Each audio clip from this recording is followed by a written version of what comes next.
예수님께서 우리를 부르셨을 때 우리를 원하셔서 부르셨어요. 우리는 예수님이 원하는 자들입니다. 그리고 예수님은 함께 계십니다. 예수님은 함께 계시면서 그들에게 삶의 모든 모습을 보여주고 하나님의 깊은 것을 가르치고, 예수님 말씀하셨죠. 나를 따르려면 자기를 부인하고 자기 십자가를 지고 따르라고 하셨어요. 나를 부인한다는 것은 함께 하시는 예수님으로 사는 것이지요. 함께 하시는 예수님으로 살기 위해서는 자아가 철저히 부서져야 됩니다. 내 자아가 부서지고 나로 살지 않고 예수 그리스도로 살 때, 그럴 때에 전도도 하고 귀신을 쫓아내는 권능이 우리를 통하여 나타나게 하실 것을 믿습니다. 할렐루야. 하나님 살아계십니다. 오늘도 우리와 함께 하시고 성령으로 우리에게 새 힘과 능력 주실 것을 믿습니다. 오늘은 이제 2024년의 월요일로서는 마지막 월요일입니다. 오늘 정말 하나님께서 귀한 은혜 주셔서 24년의 아름다운 유정의 미를 거두는 그런 날이 되기를 원합니다. 어제 우리 말씀의 제목은 사정복음과 복음운동이라는 말씀이었습니다. 우리가 요한계시록을 공부하고 이제 요한복음에 들어왔습니다. 요한복음을 새롭게 대하면서 정말 더 깊이 예수님을 만나기 원합니다. 더 깊이 예수님을 배우기를 원하며 닮아가기를 소원합니다. 그런 제목을 갖게 하십니다. 우리가 세월이 갈수록 더욱더 세상은 복잡해지지만 우리는 복음을 전하는데 집중되게 하시기를 우리가 기도해야 될 줄 믿습니다. 성령의 인도받으면 단순해지고 정말 주님이 기뻐하시고 원하시는 일들을 이루게 될 줄 믿습니다. 우리 선결교단의 전도 표제가 사중복음인데요. 어저께 요한복음 1장 12절에 영접하는 자, 곧 그 이름을 믿는 자들에게는 하나님의 자녀가 되는 권세를 주셨다라고 말씀하셨지요.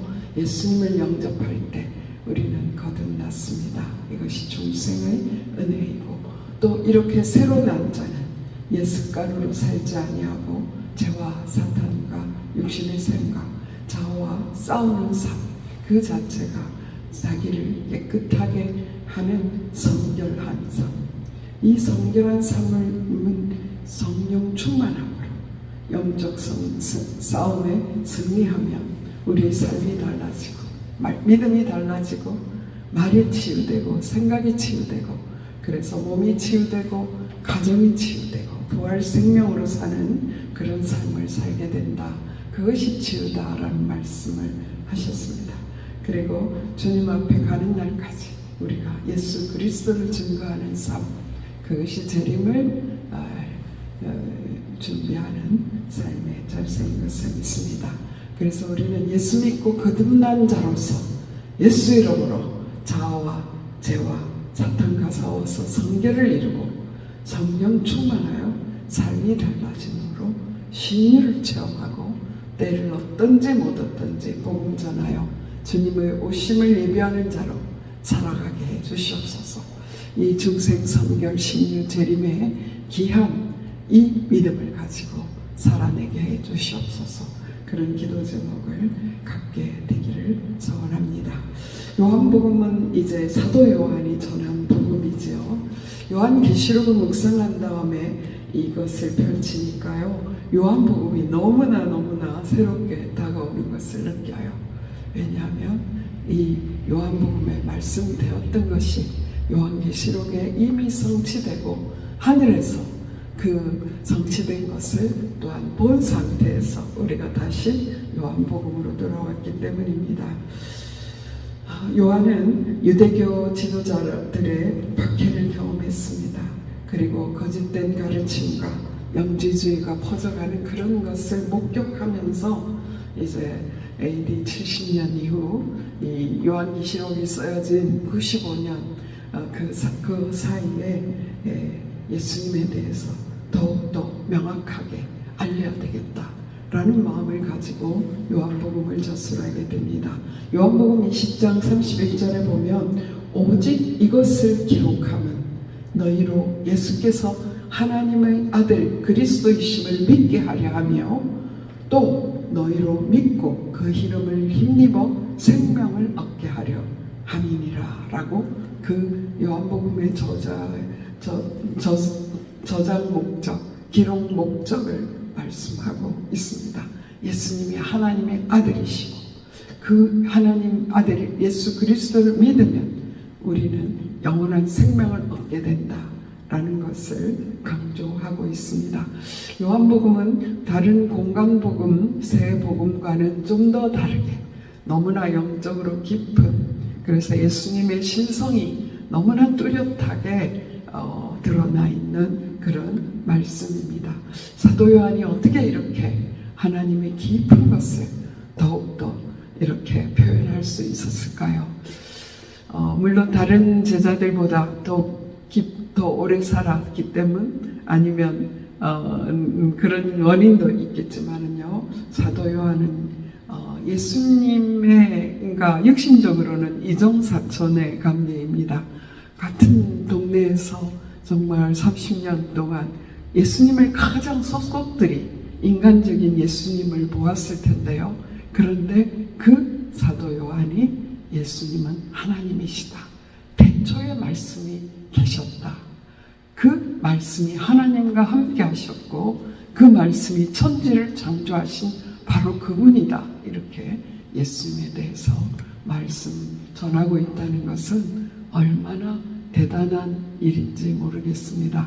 그뿐만 아니라 사도 요한은 세례 요한의 제자였고요.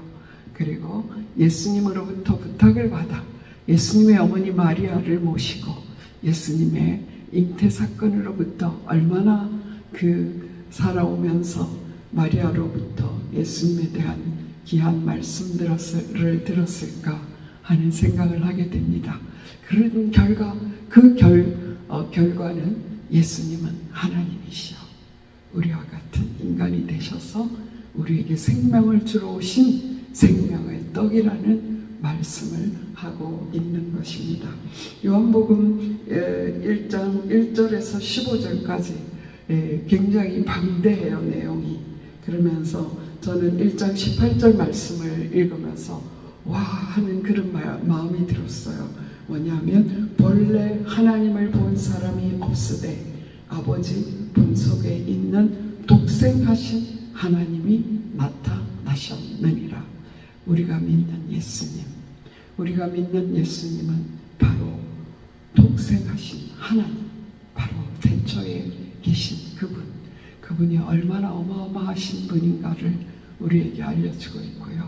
그분을 영접한 우리 또한 바로 하나님의 자녀의 권세를 가진 정말 어마어마한 신분의 사람이 되었다는 것을 알 수 있습니다. 세례 요한의 전가가 나오게 되는데요. 예수님은 30년의 동안 공생애를 준비하시고 3년의 공생애를 통하여 하나님의 뜻을 이루었습니다. 예수님의 공생의 시작은 세례 요한이 세례를 베푸는 것으로부터 시작이 되었어요. 그래서 세례 요한은 자신도 누군지 몰랐는데 세례를 베풀 때 성령이 그에게 임하는 분이 바로 메시아다라는 음성을 듣고 세례를 베풀 때에 비둘기처럼 성령이 임하고 이는 내 사랑하는 아들이요 내 기뻐하는 자라라는 그런 음성을 듣고 예수님이 곧 성령으로 세례를 베풀 하나님의 아들이신 것을 증거하기 시작했습니다. 세례 요한이 예수님을 세례를 베푼 것은 바로 구약의 마지막 제사장으로서 그에게 이제 이 세상의 모든 죄를 전가시키는 그러한 예식이 되었죠. 그래서 그 뒤로부터 세례 요한은 예수님을 볼 때 보라 세상 죄를 지고 가는 하나님의 어린 양이로다 이렇게 담대하게 외쳤습니다. 바로 예수님의 오실 길을 예비하는 그의 사명의 시작이었습니다. 예수님은 공생의 첫 번 사역으로서 제자를 부르시는 일을 먼저 하셨어요. 예수님은 온 세상을 통치할 수 있는 분으로서 정말 전문 천사를 동원해서 짠 하고 나타나서 내가 하나님의 아들이야 라고 온갖 기적을 베풀 수 있는 분입니다. 온 세상을 동시에 돌아오게 하고 온 세상의 사람의 마음을 움직일 수 있는 그런 분이지만 예수님은 그런 방법을 사용하지 않으셨어요. 제자를 세우시고 그들을 훈련하시고 그들에게 예수님을 나타내심으로 그들이 또한 세상에 살면서 예수님을 나타내시고 내게 하시고 하나님을 드러내게 하는 전도의 미련한 것, 그것을 하나님이 기뻐하셨다라고 말씀하셨습니다. 고린도전서 1장 21절에 그렇게 말씀하셨습니다. 전도의 미련한 것으로 믿는 자들을 구원하시는 것을 하나님은 기뻐하셨다라고 말씀하셨습니다. 그래서 이제 예수님은 제자를 부르셨는데요. 오늘 1장에서 두 제자가 예수님을 따르게 되죠. 세례요한의 제자가 제일 먼저 예수님의 제자가 되었습니다. 안드레와 바로 이 책을 저술하는 사도 요한입니다. 그래서 이 안드레가 예수님을 만나자마자 그 형 베드로를 전도하게 되고 그 베드로에게 예수님께서는 게바, 시몬이라는 이름 대신에 게바, 곧 베드로라는 이름을 주셨습니다. 근데 이 공생애가 시작되자마자 굉장히 급하게 진행됐구나 하는 것을 생각하게 돼요. 29절에 이튿날에 예수께서 자기에게 나오심을 보고 세례요한이 보라 세상 죄를 지고 가는 하나님의 어린 양이로다 라고 했죠. 35절에 보면 또 이튿날 두 사람과 함께 세례요한이 세상 죄를 지고 가는 하나님의 어린 양이로다 라고 말했는데 43절 오늘 본문입니다. 또 이튿날 이렇게 바로 다음날 계속 하나님의 제자들을 세워가시는 그런 급박하게 진행되는 그런 것을 볼 수 있습니다. 그래서 그 이튿날에 예수님께서 갈릴리로 나가려 하시다가 빌립을 만나 이르시되 나를 따르라 하시니 예수님은 사회적으로 천대받고 정말 경제적으로 열악하고 착취당하는 갈릴리의 사역을 시작하셨습니다. 그런데 그 빌립은 안드레와 베드로와 한 동네 베세다 사람이었다라고 기록하고 있어요. 저는 이것을 보면서 안드레와 베드로가 예수님을 만나고 얼마나 그들의 삶에 큰 변화가 있었을까. 그들의 변화를 보고 예수님이 누구실까 사모하고 있었을 것이에요. 그런 사모하는 마음에 예수님께서 만나셔서 직접 그를 부르셨구나 하는 그런 마음을 갖게 됩니다. 예수님께서 직접 빌립을 부르셨습니다. 그런데 이 빌립은 어떤 사람인가가 45절에 나타나고 있습니다. 빌립이 나다나엘을 찾아가 이르되 모세가 율법에 기록하였고 여러 선지자가 기록한 그 일을 우리가 만났으니 빌립은 모세의 오경을 통하여 메시아를 고대하고 있었습니다. 그리고 선지자의 기록을 통하여서 우리 이스라엘을 구원하실 분이 꼭 오실 거야. 이런 메시아를 대망하는 믿음을 갖고 있었던 것입니다. 그런데 안드레와 베드로를 보니 바로 그분이구나 라는 마음으로 사모했을 것 같아요. 그럴 때 예수님께서 직접 그를 부르시고 나를 따르라 라고 말씀하였습니다. 이렇게 예수님을 만나고 나니까 전하지 않을 수 없는 거예요. 그래서 빌립은 자신에게 오는 그 큰 확신, 말씀으로 검증된 그 확신을 가지고 친구 나다나엘에게 찾아가고 있습니다. 그래서 나다나엘도 역시 하나님의 말씀을 읽고 메시아를 사모하고 있었던 것이 분명합니다. 그래서 우리가 전도할 때는 그분의 관심, 그 상대의 관심에 이렇게 포커스를 맞추고 시작하지요. 예수님께서 그런 분을 보여주셨습니다. 우물가에 앉아 계시다가 그 물길로 오는 여자에게 나에게 물을 다오라는 말씀으로 전도가 시작되었죠. 근데 여기 보니까 빌립이 나다나엘을 찾다가 모세가 율법에 기록하였고, 이 니고데모가 아니죠. 나다나엘이 이 모세의 율법을 묵상하고 무화과 나무 아래서 말씀을 묵상하고 기도하는 사람인 것을 아는 이 빌립이 그렇게 전도한 것을 볼 수 있습니다.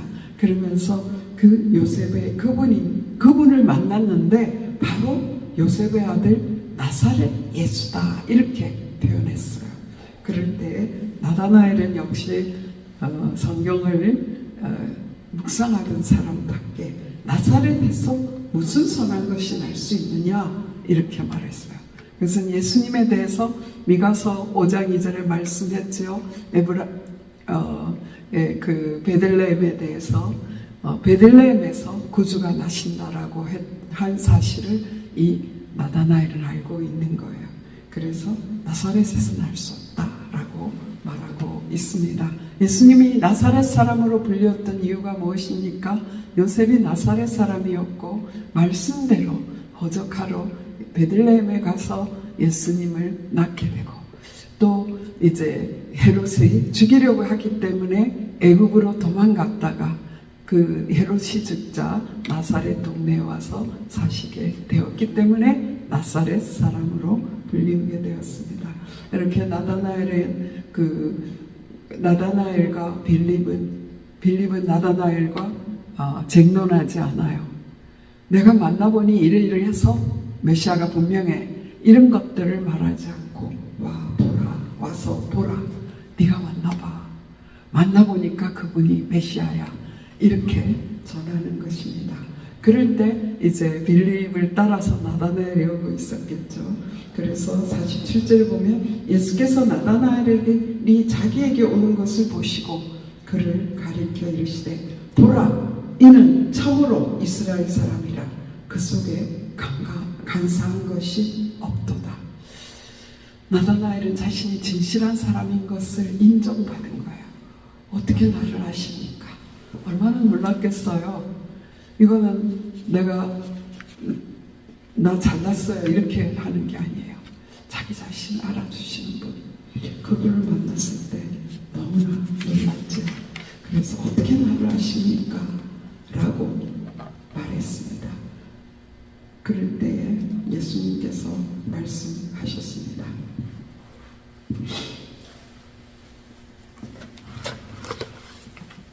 참 이스라엘 사람이라 인정받을 뿐만 아니라 예수님께서 빌립이 너를 부르기 전에 내가 무화과 나무 아래 있을 때에 보았노라. 무화과 나무 아래 있는 이유는요, 이스라엘이 건조하고 굉장히 더운 지역이에요. 마치 이 캘리포니아에 사는 사람들은 참 이해하기 쉬울 것 같아요. 캘리포니아가 굉장히 뜨겁지만 그늘에만 들어가면 시원한 거예요. 바로 무화과 나무는 잎이 무성하기 때문에 그 그늘에만 들어가면 더위를 피할 수 있었어요. 그래서 무화과 나무 아래서 말씀을 강론하고 제자를 훈련하고 자녀를 가르치고 그러한 일들이 일어나고, 정말 지도자들이 그곳에서 기도하고 말씀을 묵상하는 그런 일들이 있었기 때문에 유대 사회에서 전통적으로 성경을 묵상하고 있다는 말로서 무화과 나무 아래에 있었다라는 표현을 사용하고 있다고 합니다. 그래서 예수님께서 바로 이 나다나엘에게 너는 정말 진실하구나, 그리고 하나님의 말씀을 항상 묵상하고 있었구나 라는 것을 알았어요. 그것을 나타낼 때에 나다나엘이 그 자리에서 당신은 하나님의 아들이시오, 당신은 이스라엘의 임금이시로소이다, 이 고백이 바로 예수님의 메시아이심을 고백하는 것이죠. 자신의 마음을 샅샅이 뚫어보고 계신 분, 그분은 하나님이 아니면 알 수 없다는 것을 말하고 완전히 예수님의 권위에 압도된 것을 나타내고 있습니다. 예수님께서 대답하여 이르시되 내가 너를 무화과 나무 아래에서 보았다 함으로 믿느냐. 이보다 더 큰 일을 보리라. 이렇게 약속을 주셨어요. 저는 오늘 이 고백을 통해서 베드로가 주는 그리스도시여 살아계신 하나님의 아들이십니다. 이렇게 고백했을 때 예수님께서 이는 혈육이 알게 한 것이 아니라 그랬어요. 성령으로 알게 된 것이죠. 바로 이 나다나엘에게도 예수님께서 그를 알리시고 그리고 이보다 더 큰 일을 보리라 라고 말씀하였습니다. 이 더 큰 일이라는 것은 무엇일까요? 또 이르시되 진실로 진실로 너희에게 이르노니 하늘이 열리고 하나님의 사자들이 인자 위에 오르락 내리락 하는 것을 보리라. 이 말씀을 보면 생각나는 말씀이 있지 않습니까? 바로 야곱이 장자의 축복을 받았는데 그는 형을 피하여 이제 외삼촌 집으로 갈 수밖에 없는 도망자의 신분이 되었습니다. 그래서 베델에 이르렀을 때 밤이 깊어지고 돌베개하고 얼마나 외롭고 춥고 정말 두려운 그런 밤을 새게 됩니까? 그 밤을 보내는데 하늘이 열리고 하늘에 사닥다리가 내려오고 천사가 오르락 내리락 하는 것을 보게 되고 너를 통하여 큰 민족을 이루겠다라고 하신 그러한 말씀을 받게 되는 것입니다. 이스라엘의 사람들에 있어서 이것은 얼마나 큰 자부심인지 모릅니다. 하나님께 예수님께서 하늘이 열리고 하늘이 왜 닫혔나요? 인간이 범죄함으로 하늘이 닫히고 하나님과 인간 사이에 담이 생겨버렸습니다. 그런데 하늘이 열리고 하나님의 사자들이 인자 위에 오르락 내리락 하는 것을 보리라. 예수님이 사닥다리가 되셨어요. 예수님이 사닥다리가 되셔서 천군 천사들이 오르락 내리락 하는 그런 것을 말씀하고 있습니다. 예수님의 죽음과 부활을 통해서 하늘이 열리고 죄와 막혔던 하나님과 인간관계가 온전히 회복되는 그런 길이 열린 것을 말씀하고 있습니다. 예수님을 믿는 자, 물과 성령으로 거듭남은 자는 분명히 하나님 나라를 유업으로 받게 되는 하나님의 자녀의 권세를 받게 됩니다. 그래서 하나님 만나는 길 대신 예수 그리스도를 통해서 우리는 영의 세계에 들어가게 되는 것입니다. 그래서 이제는 육에 연연하지 아니하고 하늘의 환상을 보고 예수님을 통하여 하늘의 능력으로 주님이 기뻐하시는 일을 해나가게 되는 그런 귀한 일을 감당하게 될 줄 믿습니다. 예수님을 만나게 되면 예수님을 전하는 자로 살게 되는 것이 사실입니다. 그래서 오늘 이 말씀을 통하여서 우리는 전도에 대해서도 배우게 됩니다. 전도에 대해서 배우게 되는데 예수님께서 제자들을 부르셨을 때 이렇게 말씀하셨습니다. 마가복음 3장 13절에 예수님께서 제자들을 부르신 사건을 기록하고 있는데요. 또 산에 오르사 자기가 원하는 자들을 부르시니 나온지라. 이에 12를 세우셨으니 이는 자기와 함께 있게 하시고 또 보내사 전도도 하며 귀신을 내쫓는 권능도 가지게 하려 하심이로라. 예수님께서 12 제자를 부르셨습니다. 예수님께서 큰 권능으로 한꺼번에 강제적으로 사람들에게 자신을 나타내지 않으시고 제자들을 12사람에게 집중하여서 그들을 훈련하였습니다. 예수님의 제자 훈련 방법은 함께 있는 것이었어요. 안드레가 예수님께 물었지요. 어디 계십니까? 라고. 안드레는 세례 요한과 같이 동고동락했던 것 같아요. 그래서 세례 요한의 제자가 되려면 그분과 동고동락했던 것처럼 예수님의 제자가 되기로 결단하고 어디 어디 계십니까? 이렇게 물었던 것 같아요. 그랬더니 예수님께서 와 보라 라고 말씀하시고 그날 벌써 예수님과 동거를 시작했어요. 얼마나 귀한지 모르겠어요. 예수님은 함께 계시면서 그들에게 삶의 모든 모습을 보여주고 하나님의 깊은 것을 가르치고 정말 산상수훈과 같은 귀한 말씀들을 가르치시고 그뿐만 아니라 그들에게 전도도 하고 예수님께서 갈릴리 온 땅을 다니면서 전도하신 같이 그 현장을 다니면서 훈련시킬 뿐만 아니라 때로는 짝을 지어서 보내시면서 거기에서 가서 전도하게 하시고 권능을 행하게 하셨어요. 그래서 막 제자들이 보고하지 않습니까? 예수 이름으로 복음을 전하니까 귀신들이 떠나가는 역사가 일어났어요 라고 보고합니다. 그때에 귀신들이 떠나가는 것으로 기뻐하지 말고 너의 이름이 하늘에 기록된 것으로 인하여 기뻐하라 라고 말씀하셨습니다. 저는 오늘의 이 말씀을 통해서 정말 빌립이 자신의 모든 체험을 가감하지 않고 전하고 논쟁하지 않고 그의 친구에게 복음을 전거했듯처럼 하나님 우리에게도 예수님을 만난 산체험이 있게 하여 주시고 그것으로 복음 전하게 해 주시옵소서. 그런 예수의 증인이 되기를 바랍니다. 오늘 이 말씀을 읽다가 나는 언제 예수님을 만났을까 하는 것을 생각했어요. 저는 목사 딸로 자랐지만 확신이 없었어요. 그래서 그냥 착하게 사는 것이 예수 믿는 것인 줄 알았습니다. 그런데 그것만은 아닌 것 같아요. 세례도 받지를 못하겠더라요. 그래서 고등학교 졸업할 때까지 세례를 받지 못했어요. 그러다가 이제 고등학교를 졸업하고 수정동 선교회에서 세례를 받게 됩니다. 그렇지만 그때까지도 큰 체험이 없었습니다. 근데 아버지와 함께 이제 송영 선교교회 아버님이 부목사님으로 오게 됐는데요.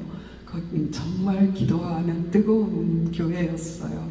그래서 지하실에서 매일 나가서 기도했어요. 새벽에 기도하고 저녁에 기도하고 그러는 중에 예수님을 만났습니다. 그래서 제 고백에 계속해서 부르는 찬양이 있었는데 이 세상 끝날까지 주 봉사하리니 내 친구 되신 주여 늘 함께 하소서. 그 찬송가를 저녁마다 눈물로 고백하며 불렀어요. 그리고 제가 이제 신학을 가고 이제 내년이면 50년이 되더라고요. 제가 이 삶을 통하여 얼마나 많은 사람에게 복음을 전가했을까. 그것을 생각하면 참 부끄럽고 그러나 주님께서 오늘까지 은혜 주셔서 오늘 말씀을 전하는 자리에 있게 된 이 축복이 얼마나 감사한지 모르겠습니다. 이 예수님께서 우리를 부르셨을 때 우리를 원하셔서 부르셨어요. 우리는 예수님이 원하는 자들입니다. 그리고 예수님은 함께 계십니다. 예수님 말씀하셨죠. 나를 따르려면 자기를 부인하고 자기 십자가를 지고 따르라고 하셨어요.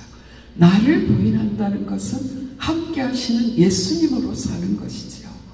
함께 하시는 예수님으로 살기 위해서는 자아가 철저히 부서져야 됩니다.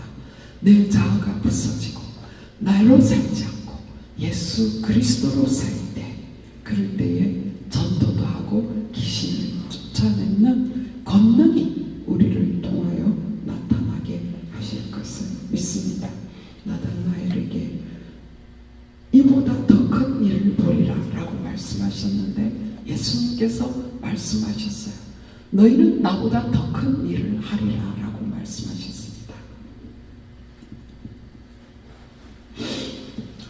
정말 예수님께서 우리를 부르신 사실을, 예수님이 우리를 제자로 부르신 사실을 확신하고 그리고 함께 계심을 확신하고 우리에게 이미 귀신을 내어 쫓는 권능을 주셨음을 확신하고 우리가 이 땅을 살아갈 때 우리를 통하여 많은 영혼이 주께 돌아오는 역사가 일어나게 될 줄 믿습니다.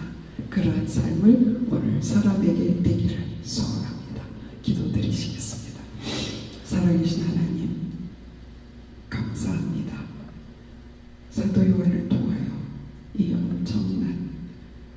말씀이 육신에 대신 정말 독생하신 하나님이 나타나셔서 우리 구주가 되신 그 사실을 말씀해 주셔서 너무나 감사합니다.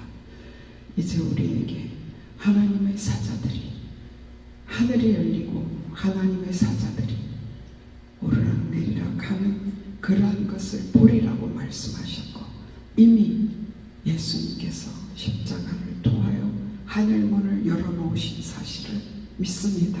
하나님, 우리를 이제 예수님을 통하여 하나님을 만나게 하셨사오니 이 하나님을 만난 자로서 너희가 내 이름으로 귀신을 쫓아내며 쇠방언 말하며 뱀을 집어올리며 무슨 독을 마실지라도 해를 받지 아니하며 병든 자에게 손을 얹은 즉 나으리라 하신 그 말씀의 역사, 주님이 함께 하심으로 표적이 나타남으로 믿는 자가 더해지는 그 역사가 저희를 통하여 일어나기를 소원합니다.